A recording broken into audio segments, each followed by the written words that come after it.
Bonjour, je suis Sylvie Deodato, expert Feng Shui. Nous allons voir aujourd'hui les remèdes pour les étoiles volantes. Les étoiles volantes sont en rapport avec le yin et le yang et sont en rapport aussi avec un élément. En fonction de leur caractère favorable ou défavorable, nous allons devoir utiliser la théorie des 5 éléments pour épuiser les défavorables et inversement, activer les favorables. Prenons un exemple. Le 5 jaune, qui est en rapport avec l'élément terre. Dans le cycle des éléments, nous allons devoir bien évidemment l'épuiser. Nous n'allons surtout pas le nourrir. Dans les éléments, le métal sera approprié pour épuiser le 5 jaune qui est de l'élément terre. Donc, lorsque vous avez une étoile 5 jaune dans un secteur, il ne faudra surtout pas, dans un premier temps, mettre de jaune, qui est en rapport avec l'élément terre, ni de rouge, qui est en rapport avec l'élément feu, qui le nourrira. Ni de rouge, ni de orange, ni de rose. Mais par contre, dans ce secteur, il faudra absolument mettre les couleurs ou les matières qui sont en rapport avec le métal. Dans ce secteur, vous pourrez y mettre tout ce qui est en rapport avec le métal, un carillon en métal à 6 branches. Le 6 est important puisqu'il est en rapport avec l'élément métal.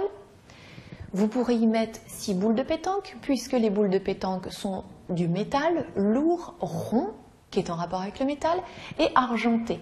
Là, on a un petit peu le remède parfait. Vous avez aussi la possibilité de positionner une cure de sel. Une cure de sel est un pot avec du sel, 1 kg de gros sel, 6 rondelles de métal et de l'eau. Ce petit remède de sorcière, comme vous pourrez l'appeler, est un remède parfait contre un 5 jaune et extrêmement efficace. Lorsque vous avez un 7, le 7 est extrêmement négatif, il est agressif, il est en rapport avec l'élément métal.